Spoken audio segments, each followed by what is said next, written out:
සඳහා බලපාන බොහෝ හේතු තියෙන අතර ඒ අතරින් වඩා පොදු හේතු කිහිපයක් ගැන අපි අද කතා කරමු.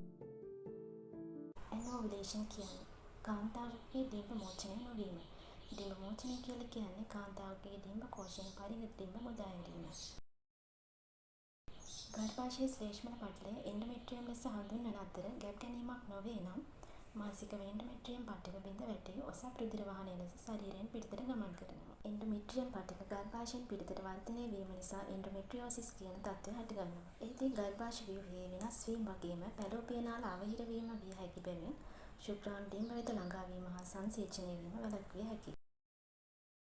ගර්භාෂයේ හෝ ගැබ් කෙළෙහි දක්නට ලැබෙන පිළිකා නොවන ගෙඩි ෆයිබ්‍රොයිඩ් ටියුමර් ලෙස හඳුන්වන අතර ඒවා මගින් නාල අවහිර වෙලා ඇති කළ හැකි අතර කලලේ ගර්භාෂලිපියට සම්බන්ධ වීම වැළැක්වීම හා ගබ්සා වීමද ඇති කළ හැකිය. ෆයිබ්‍රොයිඩ් මගින් පිළිසඳින් ගැනීම කෙරෙහි ඇති කරන බලපෑම ඒවායේ ප්‍රමාණය සහ පිහිටීම මත රඳා පවතී.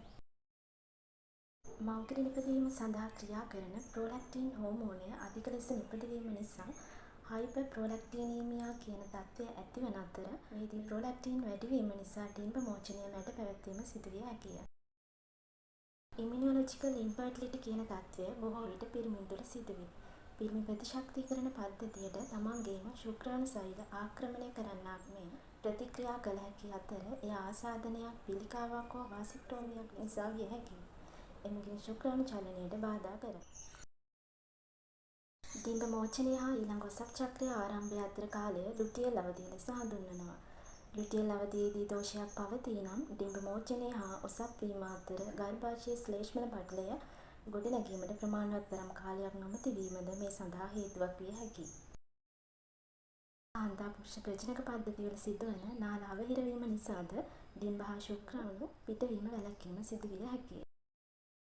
කාන්තා අභ්‍යන්තර ප්‍රජනක පද්ධතිය ආසාදනය වීම මගින් ගර්භාෂය ඩිම්බ කෝෂය පැලෝපිය නාලවල ශ්ලේෂ්මල පටලයට බලපෑම් කළ හැකිය. එයද කාන්තා වඳභාවය සඳහා හේතුවක් වේ. මෙහිදී ඩිම්බ කෝෂවල අසාමාන්‍ය ලෙස ඇන්ඩ්‍රොජන් කියන පුරුෂ හෝමෝනය ස්‍රාවය වන අතර එය ඩිම්බ මෝචනයට බාධා කරයි. මෙම තත්ත්වය ඇති කාන්තාවන්ගේ ඩිම්බ කෝෂ විශාල වී ඇති අතර ඒවායේ කුඩා ගෙඩි පවතී. ප්‍රීමැචුවර් ඕවේරියන් කියන තත්ත්වයේදී ආර්තවාහනය සිදුවන සාමාන්‍ය වයසට පෙර ඩිම්බ නිපදවීම නතර වීම සිදුවෙනවා.